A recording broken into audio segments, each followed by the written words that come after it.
Si vous n'avez jamais vu de zélotes dans l'évangile, parce que le véritable zélote, ce n'est pas notre frère Serge. Moi, je suis un premier zélote. Parce que j'ai donné la définition de ces zélotes-là. Nous sommes des hommes qu'on a déjà tués depuis longtemps. Un cadavre qui marche.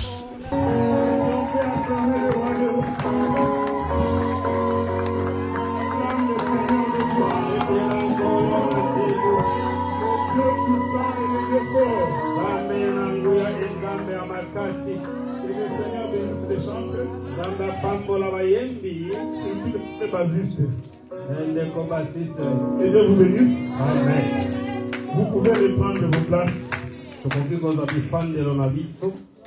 Je voudrais, avant de commencer, que nous lisions d'abord les Écritures. Genèse chapitre 30.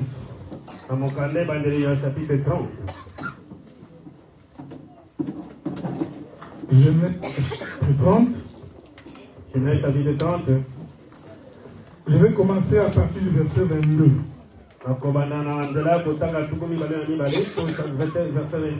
Dieu se souvient de Rachel. Il l'exauça, il l'a rendue féconde.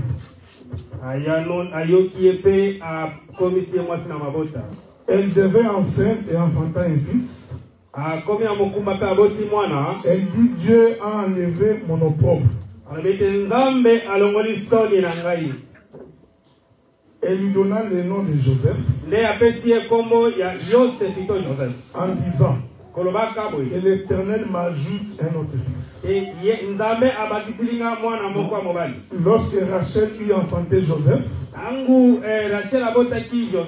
Jacob dit à Laban, laisse-moi partir pour que je m'en aille chez moi dans mon pays. Que Dieu bénisse la lecture de l'Écriture, beaucoup plus son explication. Nous prions que le Seigneur nous aide dans la saisie de l'Écriture. Et j'ai pris que le Saint-Esprit parle à quelqu'un ce matin. Et je suis rassuré que le Seigneur répondra à ta question. Avant de pouvoir continuer, je voudrais d'abord vous informer que je vais mettre un point virgule le dimanche prochain. Je suis un peu fatigué. Ça fait 2 mois que je fais aller-retour. Nous ne sommes pas des gens qui s'accrochent du haut de la chaise. Donc le dimanche, je vais arrêter. Parce que j'aurais déjà abordé la naissance des 12 enfants déjà. Je vais prendre une pause de 2 mois. Mais je vous informe qu'à partir du 1er avril, je vais habiter à 1 heure de Toronto, de Montréal. Donc je vais commencer à venir au culte ici tous les dimanches. Donc vous allez me compter parmi vos pasteurs de Montréal. Donc parce que je serai à 1 heure d'Ottawa, 1 heure de Montréal. Donc, je peux venir ici comme je peux aller là-bas. Donc je vais prendre 2 mois de vacances. Parce que dans tous les cas, au mois de mai, j'ai une invitation en Europe. Nous allons laisser la place au pasteur Marcel pour le mois d'avril et le mois de mai. Au mois de juin et juillet, je vais revenir pour continuer sur la prophétie des 12 fils de Jacob. Que la paix de Dieu soit avec vous. Et pendant tout le mois d'avril, c'est le frère Moïse Wolo qui va diriger la prière.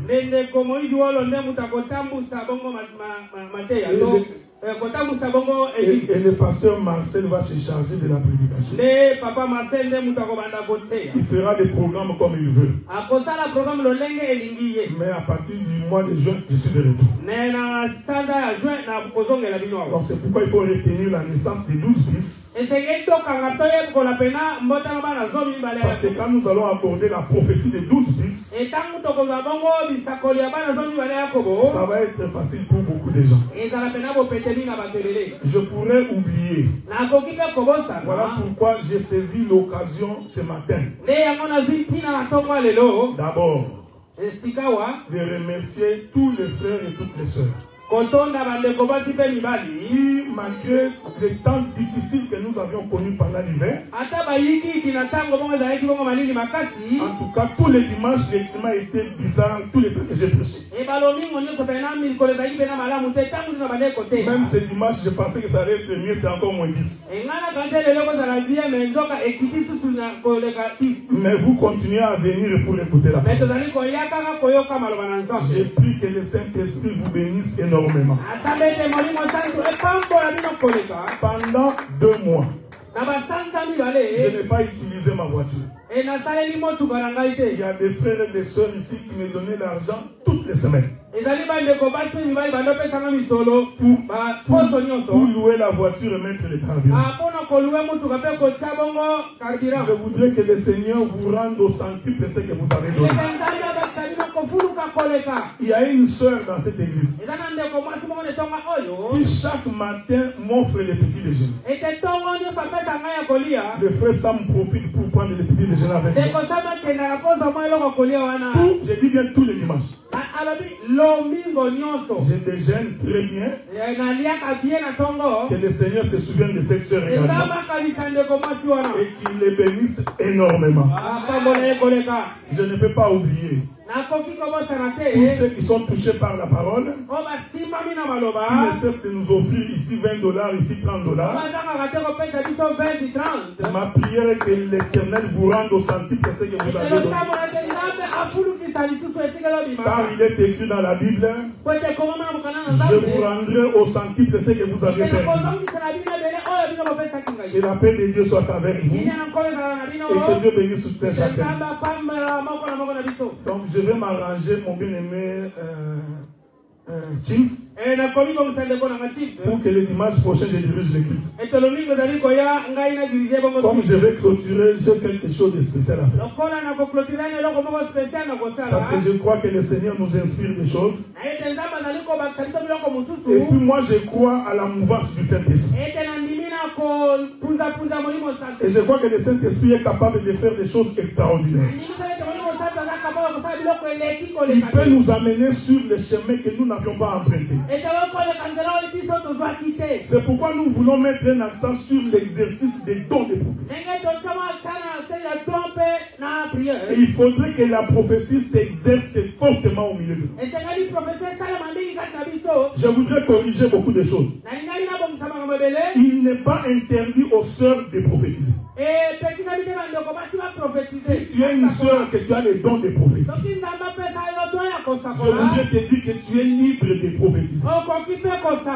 Si ça te prend pendant le culte, tu reçois une prophétie. Toi, nous allons te donner l'occasion de parler. Est-ce que vous me suivez? Il y a beaucoup de choses qu'il faut corriger. La sœur peut prier pour les malades, imposer les mains et la maladie guérie. Donc, si tu sens en toi que tu as ces dons de guérison, il faut te manifester. Donc, si nous avons des cas de maladie, nous pouvons appeler la sœur, t'impose les mains et tu es guéri.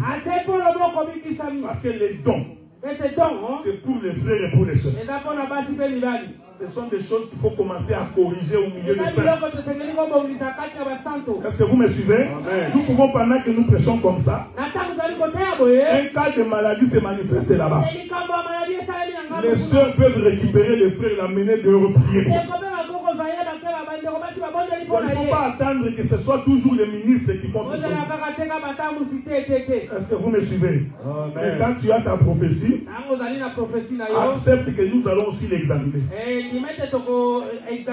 Donc quand tu viens, nous regardons, nous observons par rapport à la parole et nous voyons si cela vient de Dieu ou cela ne vient pas de Dieu. Mais il ne faut jamais hésiter de donner la prophétie.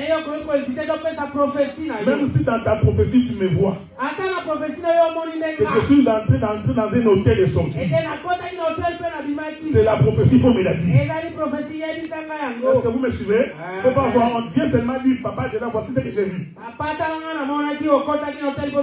Que la paix de Dieu soit avec vous. Amen. Que le Seigneur vous bénisse. C'est ça, hein, mon frère. Voilà. Dieu visita Rachel. Rachel va donner un fils. Et il lui donna le nom de Joseph. Quand il donne le nom de Joseph, Rachel va reprendre 3 éléments. Le premier élément qu'il rappelle, il dit ceci: l'Éternel a vu mon opprobre. Le Seigneur a vu ma souffrance. Donc Joseph, c'est celui qui enlève l'opprobre. Est-ce que vous me suivez? Amen. Alors que Ruben, c'est celui qui enlève l'humiliation. Mais Joseph enlève l'opprobre. Je veux que vous m'écoutiez attentivement. Parce que physiquement comme ça, nous n'avons pas vu où Joseph a enlevé l'opprobre de Rachel. Or, nous comprenons que quand Rachel parle comme ça, elle est en train de prophétiser sur celui qui enlève véritablement l'opprobre. Or, quand vous lisez les Écritures, vous allez voir que celui qui était dans l'opprobre, c'est nous lorsque nous avions péché. Et celui qui est venu nous racheter du péché, en réalité c'est le Seigneur Jésus. Voilà pourquoi nous croyons le véritable Joseph qui enlève l'opprobre, c'est le Seigneur Jésus. Je voudrais dire à quelqu'un, celui qui peut te venir au secours, celui qui a la capacité d'enlever ta honte. Quand tout le monde se moque de toi, quand les gens trouvent que tu n'as rien, dans ta maison il n'y a rien, tu ne portes qu'une seule chemise, un seul pantalon. Quand les gens se moquent de toi, je voudrais te dire ce matin, il y a quelqu'un qui a la capacité d'enlever ce opprobre. C'est celui-là qui a la capacité de te relever. Il a la capacité de te donner la force. C'est comme ça qu'à Rachel dit, Joseph est celui qui enlève l'opprobre. Je vous dis que je suis en train de vous dispenser des révélations. Si j'entrais dans la révélation, dans tous les 12 fils de Jacob, je n'aurais pas atteint ce que je voudrais atteindre. Parce que vous allez remarquer, après la naissance de Zabulon, la Bible dit, Léa donne naissance à Dina. Si vous remarquez, vous allez voir ceci, que Dina apparaît après le 10e. Est-ce que vous me suivez? Amen. Mais j'ai mis une parenthèse parce que j'ai la révélation sur Dina. Mais Joseph aussi. Si tu comptes les enfants de Jacob, les garçons, il est le 11e. On est ensemble, non? C'est-à-dire, on finit d'abord les 10. Joseph devient comme le 11e. Et la Bible dit ceci. Quand Joseph naît, Rachel a dit, Dieu enlève mon opprobre. Et il a ajouté que Dieu m'ajoute un autre fils. C'est-à-dire, Joseph fait appel à un autre fils. Est-ce que vous me suivez? Si Joseph est là, cela veut dire que la bénédiction n'est pas finie. La présence de Joseph va appeler un autre fils. C'est pourquoi nous croyons. C'est lui qui a Christ. Est-ce que vous me suivez? C'est lui qui a Christ.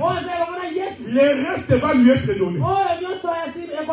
Donc Joseph, c'est lui le royaume des cieux. Mais ce qui te sera donné par-dessus, ne peut venir que si Joseph est là. Je vais répéter ça. Si Joseph ne vient pas, un autre fils ne peut pas venir. Oh, l'autre fils là qui vient ne peut venir que si Joseph est là. En d'autres termes, c'est Joseph qui appelle l'autre. Si Joseph n'est pas là, l'autre ne peut pas venir. Est-ce que vous me suivez? C'est lui qui vient, c'est Benjamin. Hein? Mais je laisse Benjamin à côté. Je rentre dans la doctrine pour dire ceci. Si Joseph n'est pas dans ta vie, ce que tu attends ne peut pas venir. C'est ici qu'il faut comprendre l'évangile. C'est-à-dire que la bénédiction, la vraie bénédiction, c'est avoir Joseph dans sa vie. Parce que quand Joseph est là, les autres éléments vont venir. C'est pourquoi Joseph dans la maison de Potiphar, la maison de Potiphar a été bénie. Les choses de Potiphar ont avancé. Est-ce que vous me voyez? Quand on a Christ dans sa vie, l'Éternel ne peut pas te laisser comme ça. Il faut que Dieu puisse venir à ton aide. Et Potiphar savait, si ma maison est bénie, c'est parce que Joseph est ici. Est-ce que vous me voyez? C'est-à-dire, tout celui qui a Christ, peu importe le lieu où il est, je voudrais dire ceci. Ce n'est pas le Canada qui bénit. Laissez-moi répéter ça. Ce n'est pas le Canada qui bénit. Voir la Bible dit, là où les plaques de tes pieds fouleront, cela va t'être donné à vous. Maintenant, toi, tu es en train de croire. Comme tes pieds ont foulé Canada, le Canada t'est donné. Vraiment, si c'est comme ça. En tout cas, jusque là. Nous ne sommes pas encore entrés. Parce que nous travaillons pour avoir de l'argent. Nos pièces manquent de l'argent. Donc, ce n'est pas comme ça qu'on comprend les Écritures. Que la paix de Dieu soit avec nous. Amen. Mais de quelle terre Dieu parle? Et de quel pied Jésus parle? Quand vous lisez les Écritures, vous allez constater que Dieu identifie la terre à une femme. Est-ce que vous me suivez? Amen. Je suis dans Matthieu chapitre 19. J'ai posé la question à Jésus. Que Dieu, Moïse nous a dit que tu peux répudier ta femme. Au commencement, Dieu créa l'homme et la femme. Est-ce qu'on est ensemble, non? Amen. Jésus répond. Non, au commencement, Dieu créa les cieux et la terre. Et ils ont dit, Dieu créa l'homme et la femme. Au commencement. Jésus interprète. Il dit au commencement, Dieu créa les cieux et la terre. Est-ce qu'on est ensemble? Amen. Jésus voulait dire, les cieux, c'est l'homme. La terre, c'est la femme. On est ensemble, non? Amen. Donc la terre est une femme. Là où les plaques de tes pieds fouleront, cette terre-là va être donnée en possession. Dieu parlait de lui-même pour dire que là où Dieu mettra ses pieds, cet homme-là, Dieu met les pieds, devient la possession de Dieu. Est-ce que vous comprenez ce que je dis? Cela veut dire, tant que Dieu n'a pas mis ses deux pieds, je vais revenir quand je toucherai la possession. Parce que les enfants de Joseph, les enfants de Jacob sont divisés en deux. Il y a d'un côté les enfants de Léa avec toutes les servantes. Et il y a de l'autre côté les enfants de Rachel. Est-ce qu'on est ensemble? Amen. Quand on regardait les enfants de Jacob, en réalité ils étaient deux. Il y avait 10 d'un côté et 2 de l'autre côté. C'est pourquoi l'Écriture dit, lorsqu'ils sont arrivés pour prendre Canaan, Moïse prend Josué et Caleb. Il dit, allez explorer le pays. Ils sont arrivés. Ils étaient au nombre de 12. ils entrent dans les pays. Est-ce que vous me suivez? Or, les 12 là, c'est les enfants de Jacob. Ils entrent dans les pays. Ils explorent les pays. Ils sont. Ils viennent voir Moïse. Moïse, nous avons exploré les pays. C'était les 12 tribus des enfants d'Israël. C'est-à-dire les enfants de Léa, Bila, Zilpa et Rachel. Quand ils sortent, écoutez ce que la Bible dit. 10. On est ensemble, non? Amen. 10. On dit à Moïse. C'est vrai. Le pays, il est bon. Il coule les lait et les miel. Mais quand nous sommes entrés, nous avons trouvé le fils d'Anak.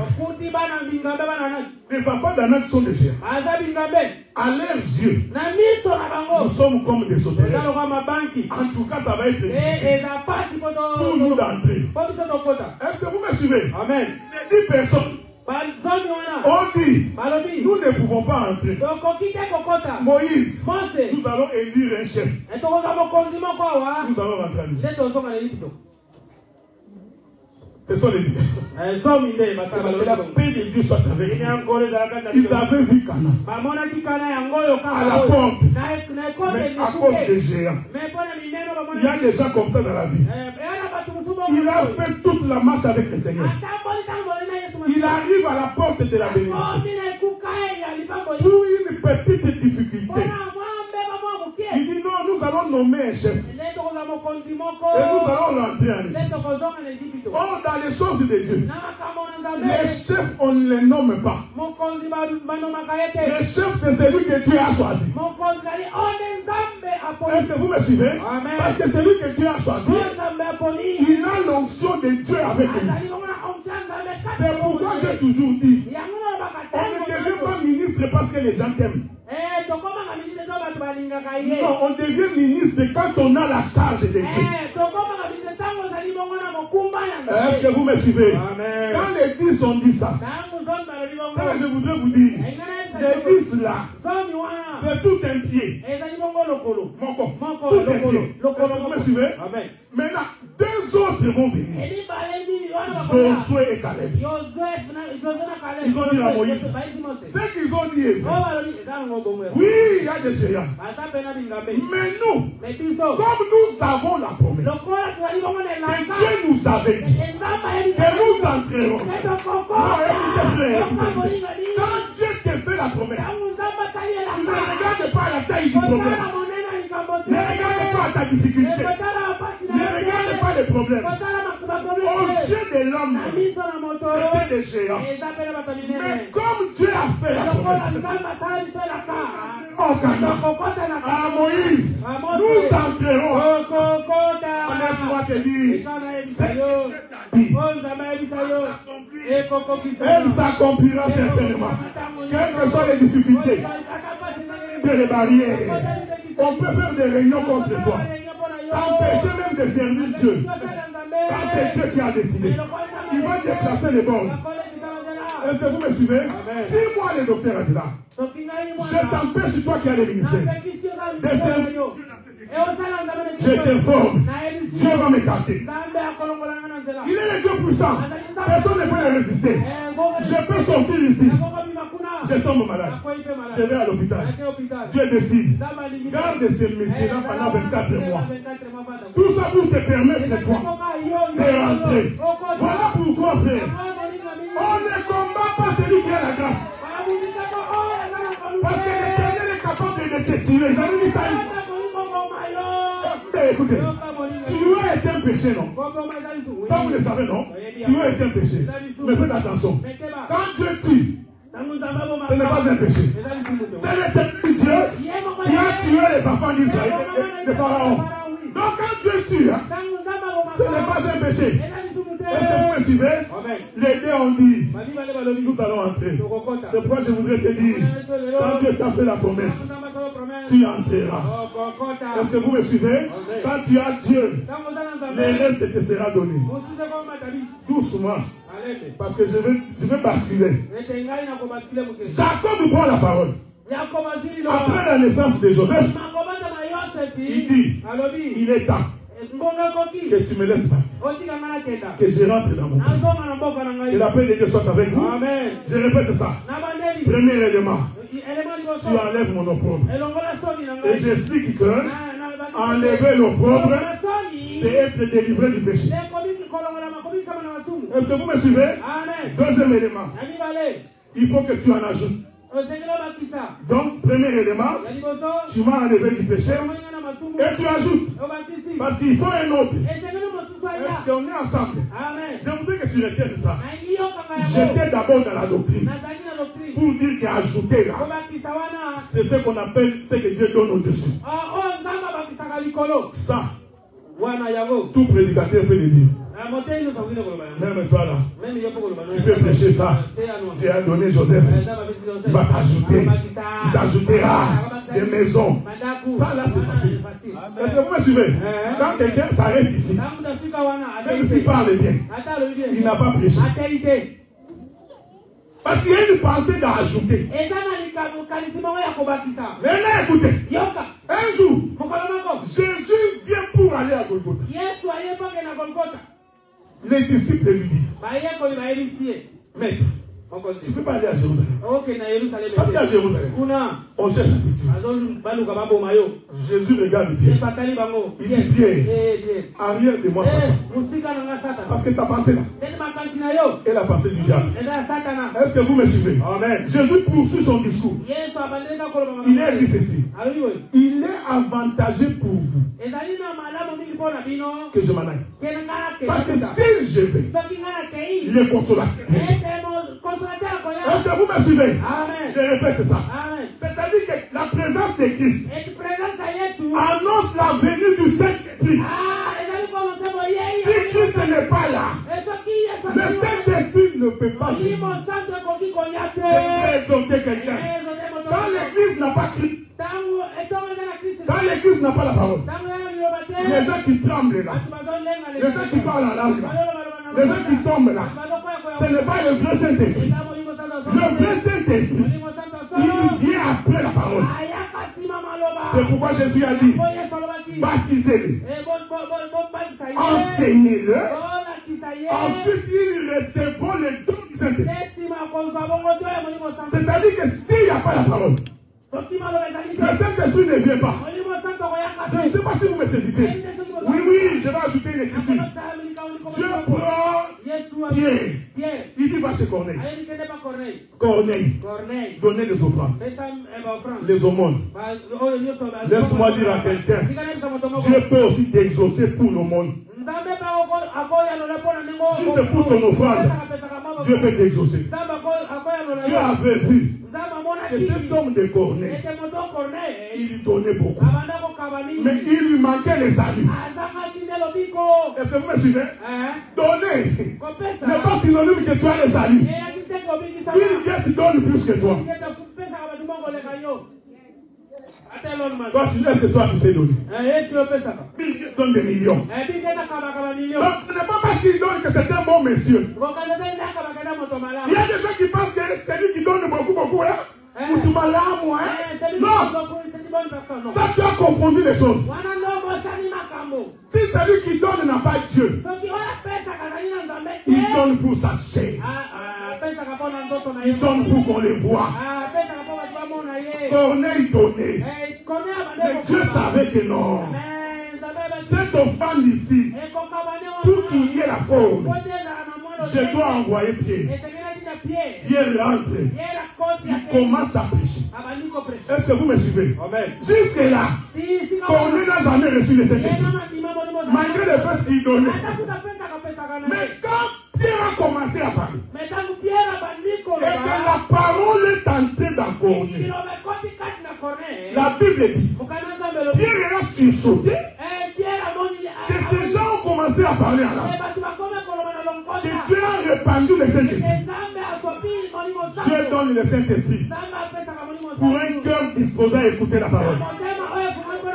Un cœur qui n'est pas disposé, qui ne fait que contester, il ne peut pas recevoir le Saint-Esprit. Est-ce que vous me suivez? Donc, un autre fils là, qui vient après Joseph, c'est le Saint-Esprit. Quand Jésus va, le Saint-Esprit alors vient. Est-ce que vous me suivez? Et quand le Saint-Esprit vient, j'aime la Bible, frère. La Bible dit, lui, il vous conduira dans toute la vérité. Le Saint-Esprit, il vous conduira dans le péché. Je ne crois pas. Je ne crois pas. Quelqu'un qui a le Saint-Esprit, qui commet des péchés sans se repentir. Moi, je ne crois pas. Parce que le Saint-Esprit doit te convaincre que ce que tu fais là n'est pas une bonne chose. Est-ce que vous me suivez? C'est pourquoi je vous ai toujours dit, pour connaître un vrai chrétien, il faut le connaître dans ses réactions. Comment il réagit vis-à-vis des problèmes, vis-à-vis des difficultés. Joseph, c'est celui qui enlève le pauvre. Est-ce qu'on est ensemble? Donnez le micro au frère Noël. Écoutez, je voudrais dire ceci. Joseph, c'est celui qui enlève le pauvre. Suivez-moi attentivement. Parce que nous allons prier. Alors la Bible dit ceci. Je voudrais que nous prenions cette écriture. Prenons l'écriture. 2 Rois chapitre 2. 2 Rois chapitre 2. Je vais commencer par le verset 13. Je vais d'abord lire le verset 13. Suivez-moi attentivement. 2 Rois chapitre 2. Je vais commencer. C'est vrai, hein? Non, je vais commencer par le verset 18. 2 Rois chapitre 2, verset 18. Lorsqu'ils furent de retour auprès d'Élisée, Tango bazongi pemene Élisée, qui était à Jéricho, il leur dit, ne vous avez-je pas dit n'allez pas? Les gens de la ville dirent à Élisée, voici le séjour de la ville est bon, comme le voit mon Seigneur. Mais les eaux sont mauvaises et le pays est stérile. Il dit, apportez-moi un plat neuf. Un plat sale. Mettez-y du sel. Il le lui apportait. Il alla vers la source des eaux. Il jeta du sel et dit, ainsi parle l'Éternel, j'assainis ces eaux. Il n'en proviendra plus ni mort ni stérilité. Et les eaux furent assainies jusqu'à ce jour, selon la parole qu'Élisée avait prononcée. Que la paix de Dieu soit avec vous. C'est ici que nous allons prier. La Bible dit, les enfants sont allés dans la ville et ils se sont rendus compte que la ville est bonne. Est-ce que vous me suivez? Le pays est bon. C'est comme le Canada. Un bon pays. Il y a l'aide sociale. Le système de santé gratuit. On paye les enfants. Est-ce que vous me suivez? L'Éternel Dieu, par Rachel, va dire ceci. Comme Joseph est là, mon opprobre doit être ôté. C'est ici que je suis en train de venir. Pour que nous prions. Ils disent non, le pays est bon. Tu peux aller à Winners. Tu achètes les habits. Tu peux aller à Zara. Le pays est bon. Est-ce que vous me suivez?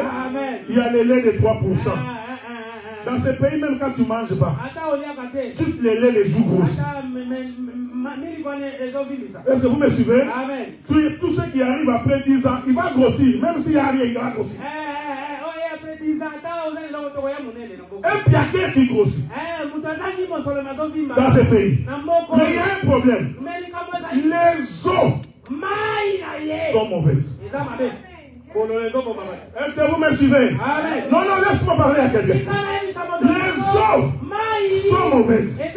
Tu es dans un bon pays, mais tu as l'impression que ça ne marche pas. Tu as l'impression que tout est bloqué. Tu prends l'argent, ça rentre et ça sort.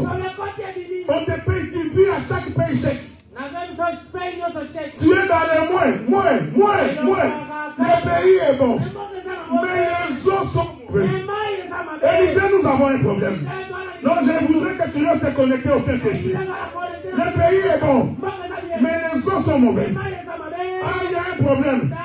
La source d'eau est mauvaise. Et Élisée va dire, apportez-moi un plat. Je prie le Saint-Esprit. Apportez-moi un plat. Sur ce plat-là, mettez du sel. Est-ce qu'on est ensemble, non? Ah, je suis en train de regarder.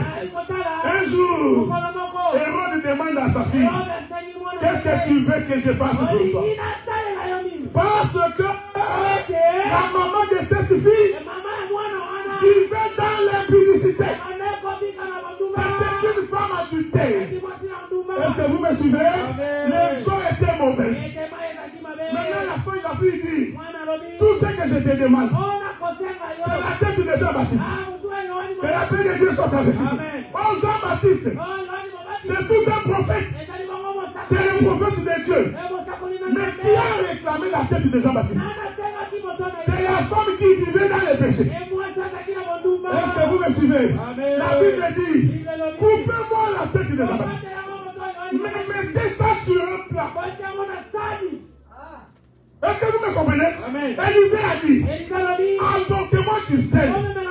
Mais mettez-le sur un plat. Je vous dis ceci.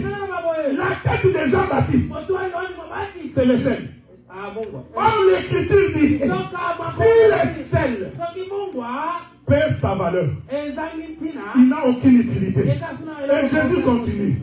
Vous êtes le sel de la terre. C'est-à-dire c'est vous qui communiquez la vie. Est-ce que vous me voyez? Non, je vais dire autrement. Je m'excuse pour les gens qui ont l'hypertension. Comme nous. Parce que nous qui avons l'hypertension là, ne mettez pas du mongo. Mais quand tu manges, il n'y a pas de goût. Mon frère, une nourriture sans sel n'a pas de goût. Nous mangeons seulement, mais celui qui mange, il m'accayable. Ah non, le foufou va partir. Est-ce que vous me suivez? C'est-à-dire que le sel donne le goût. Mais ici, Élisée dit, apportez-moi le sel. Il prend le sel. Il vient jeter à la source des eaux mauvaises. La Bible dit, les eaux ont été assainies. Là où il y avait la mauvaise qualité, quand le sel est tombé, l'eau est devenue douce. Est-ce que vous me suivez? Oh, la femme qui réclame la tête de Jean-Baptiste, c'était une femme dans un état du péché. Je vous pose la question. Qu'est-ce qu'il voulait faire avec une tête? Il fera quoi avec la tête de Jean-Baptiste? Non, prophétiquement, la femme représentait un corps qui est dans le péché, qui réclame la tête. Or, Éphésiens dit que Christ est la tête du corps. Pour que le corps vive, il faut qu'il y ait une tête. Prophétiquement, la tête de Jean-Baptiste, c'était Christ sur l'église. Nous qui étions pécheurs, nous qui étions impudiques, nous qui étions voleurs, il a fallu que le sel. Est-ce que vous me saisissez? Non, laisse-moi te parler. L'Éternel est capable d'assainir les eaux. Là où il y a des difficultés, l'Éternel est capable d'apporter la solution. Il suffit qu'on jette le sel. Les eaux vont être assainies. Je ne connais pas ton problème. Je ne sais pas la difficulté que tu as. Mais ton corps, ton esprit, ton âme est dans l'amertume. Nous allons asperger le sel maintenant. Est-ce que vous me suivez? Je voudrais que tu élèves ta voix. Prie le Seigneur de gloire. Dis à l'Éternel d'assainir ta vie. Si ça te prend de mettre debout, mets-toi debout. Ne sois pas gêné. Prions dans le nom du Seigneur. Prie mon bien-aimé. Prie que le Seigneur, lui qui enlève le pauvre, le véritable Joseph, qu'il vienne enlever ta situation, qui t'apporte la solution, qui te porte la guérison. Il est le Dieu véritable, la source de toute vie, la source de toute vie. Je prie, je demande aux intercesseurs de prier avec moi. Mon âme t'indigne, Seigneur de toute gloire, Créateur de toutes choses. Assainis le cœur de quelqu'un. Ce matin, Seigneur, assainis la vie de quelqu'un. Ce matin, Seigneur, viens apporter la solution à un problème des frères, au problème d'une soeur. Nous sommes en train de déployer. Oh Dieu de toute gloire, Père de toute puissance, qui est comparable à toi. Écoute, Seigneur, la douleur de mon frère. Il passe des moments difficiles. Il passe des moments compliqués. Rien ne semble marcher. Il cherche du travail, il ne trouve pas. Il attend les papiers, ça prend du temps. Les enfants attendent, ça ne vient toujours pas. Éternel Dieu des armées, Père de toute gloire, quand on jette sel, quand on jeta le sel, les eaux ont été assainies. Je suis en train de te prier, je suis en train de t'implorer, je suis en train de te demander, Dieu des armées, Père de toute gloire, assainis les eaux, que les eaux soient assainies, que les eaux soient assainies. Nous te le demandons, Seigneur, nous te le prions, Jésus, nous te le demandons, Créateur du ciel et de la terre. Dieu de toute gloire, Dieu de toute puissance. Oh Joseph, c'est lui qui enlève nos pauvres. Joseph, c'est lui qui assainit les eaux. Joseph, c'est lui qui enlève la honte. Nous t'appelons, nous disons, nous t'appelons, nous disons, nous t'appelons, nous disons, Éternel Dieu des armées, Père de toute gloire, Créateur des choses visibles et des dieux invisibles. C'est toi qui assainis les eaux. C'est toi qui assainis les eaux. Je te prie maintenant, Seigneur, assainis, Éternel Dieu des armées, assainis. Oh, nous sommes en train d'asperger le véritable sel qui est ta parole. Le véritable sel qui est ta parole. Lequel sel est en train d'assainir, d'assainir, d'assainir. Et cela au nom de Jésus. Au nom de Jésus.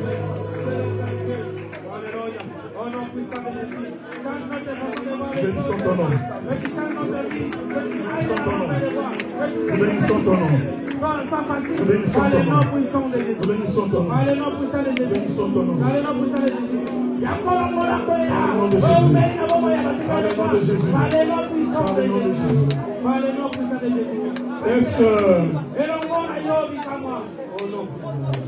Est-ce que quelqu'un peut acclamer le roi des rois? Je voudrais que tu acclames le Seigneur des seigneurs. Acclame le Seigneur de gloire.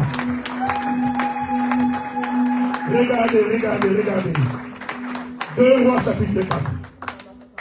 C'est Joseph qui enlève le pauvre. 2 Rois chapitre 4. La Bible dit, à partir du verset 38. Élisée vint à Gilgal. Il y avait une famine dans le pays. Et comme le fils du prophète était assis devant lui, il dit à son serviteur, mets les grands pots, fais cuire un potage pour les fils du prophète.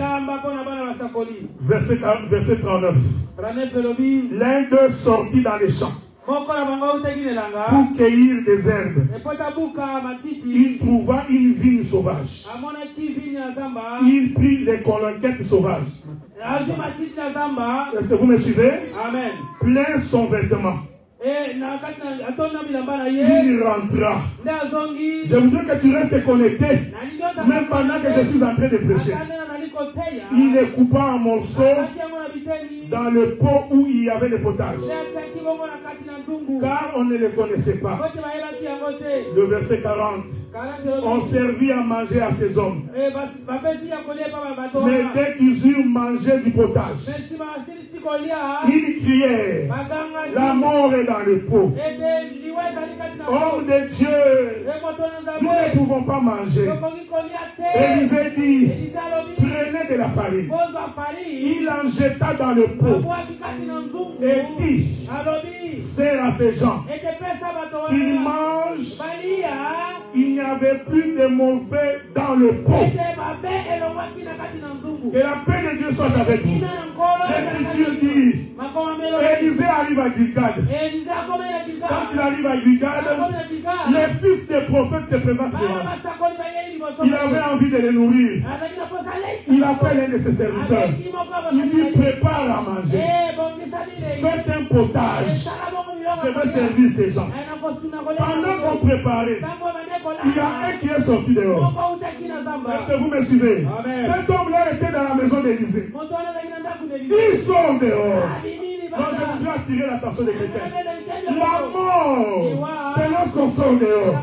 C'est lorsqu'on abandonne le chemin de l'Éternel. Lorsqu'on abandonne la voie de Dieu.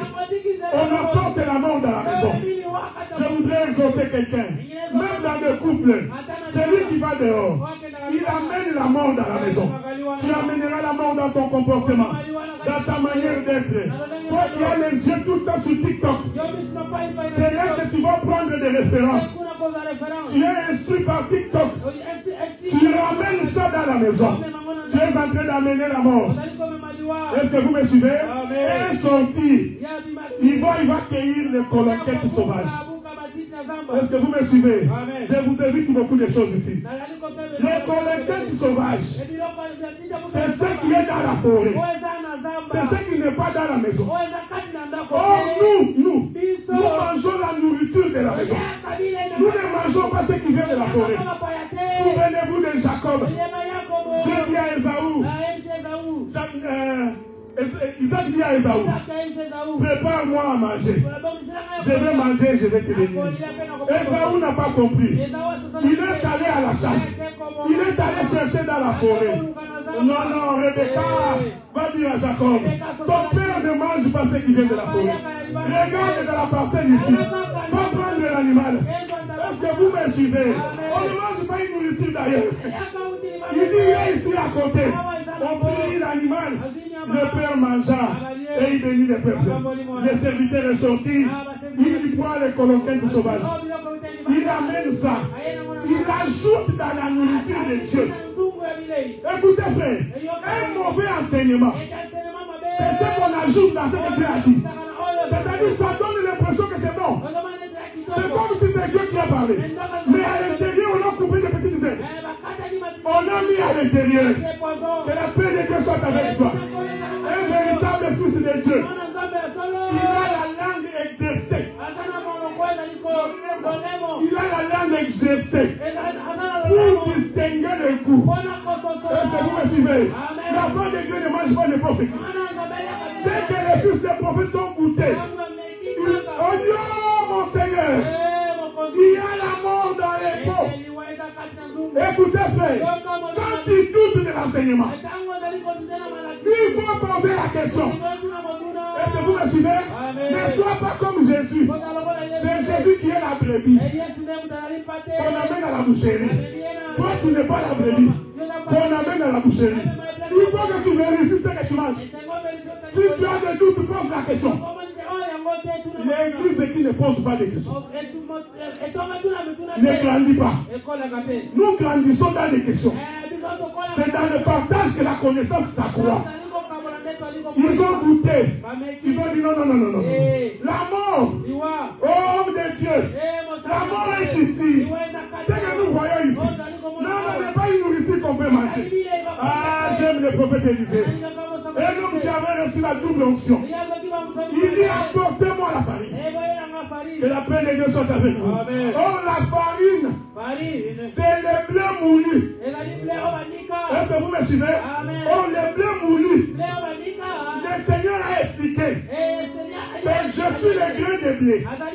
Je dois être équilibré pour que je fasse la farine. Avec la farine, on fait le pain. Est-ce que vous me suivez? Et il a dit, apportez-moi la farine. Ah, je voudrais dire à quelqu'un, nous voudrons appeler la farine maintenant. Si quelqu'un entre ici, il t'entend prier. Oh, farine, nous t'invoquons. Farine, viens à ces lieux. Il ne comprendra pas. Mais nous qui avons l'enseignement, nous savons que nous sommes dans la maison de notre Père. Il vient apporter la farine. On appelle la farine. On jeta dans le potage. Ce qui était la mort devient la vie. Est-ce que vous me suivez? L'Éternel, là où il n'y avait pas d'espérance, là où il n'y avait pas de vie, là où il n'y avait pas de porte de sortie, quand le Seigneur est aspergé, la vie est manifestée. Vous mourrez tous de la même manière. Nous tous, dans votre famille, vous mourrez tous de la même manière. C'est la même maladie qui vous emporte. Je voudrais te dire que la mort est dans le pot. Est-ce que vous me suivez? La mort est dans le pot. Appelons la farine. Pour qu'en aspergeant la farine, nous allons arrêter l'hémorragie. tu te maries comme ta grande sœur, l'esprit de divorce commence. Tu te fâches pour n'importe quoi. Dans ta bouche, je suis fatigué de ce mariage. Je ne savais pas qu'il fallait faire comme ça. Je te forme que l'amour est dans les peaux. Est-ce que vous me suivez? Ainsi tu vas divorcer. Comme ta maman, comme ta tante maternelle, comme ton petit frère, comme ta petite soeur. Je te forme qu'il y a l'amour dans les peaux. Nous allons aider la famille. Est-ce que vous me suivez? Ceci est très important. Vous dans votre famille, personne n'a donné plus de 2 enfants. Toi 2, ton frère 2, ta soeur 2, ta grande soeur 2. Personne ne dépasse. Non, non, je voudrais dire il y a un lien de famille là-dedans. Ce n'est pas gratuit. Est-ce que vous me suivez? C'est-à-dire, il y a la mort dans le pot. Non, tu es ici. Tu es incapable d'économiser. Dès que tu as l'argent, les problèmes surgissent. De partout. Envoyez l'argent ici. Envoyez l'argent là-bas. C'est l'image que c'est ici. Ta maman est malade. Ton frère est malade. Dès que ça finit, tout le monde décale. Le prochain paycheck, dès que tu touches, non, laisse-moi dire, il y a la mort dans le pot. Est-ce que tu peux jeter la famille maintenant? Je voudrais que tu élèves ta voix. Prie le Seigneur de gloire. Demande au Seigneur d'arrêter tous ces liens de famille. Prions dans le nom du Seigneur. Au nom de Jésus. Au nom de Jésus. Au nom de Jésus.